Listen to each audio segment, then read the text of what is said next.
সম্ভাবনাময় বাংলাদেশে ধানের চাষ হয়, মাছে ভাতে বাঙালি বলা হয়, কিন্তু বাংলাদেশের এক একটা জায়গার এক একটা রূপবৈচিত্র্য যেন অবাক করে প্রতিনিয়ত, বিস্ময়ের সাথে ভালো লাগারও জন্ম দেয়। ঠিক এই সাদা জমিনটা যে দেখতে পাচ্ছেন, ভাই আমি তুলতে পারতেছি না কেন, ঘটনা কি? এইটা ধরা হয়ে গেছে যে সেজন্য এই যে সাদা সোনা, সাদা সোনা, হোয়াইট গোল্ড, হোয়াইট গোল্ড। আছে এখন কক্সবাজার টেকনাফ রোডে মেরিন ড্রাইভ সংলগ্ন লবণের মাঠে। মার্শাল্লাহ, অবাক হচ্ছি এবং আফসার ভাইয়ের সফলতাও কামনা করছি। বাংলার কৃষক ধান নয়, মাছ নয়, লবণ থেকে শুরু করে এক একটাতে আসলেই কি অনন্য নয়? পরিবর্তন হচ্ছে এক এক জায়গাতে। আগে ছিল মাটির লবণ, এখন হচ্ছে পলিটিক্যাল লবণ। এই সেজন্য ফ্রেশ হচ্ছে।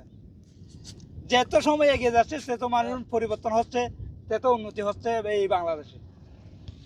ঠিক আছে ভাই, ভালো থাকেন, হ্যাঁ, দোয়া রাখেন।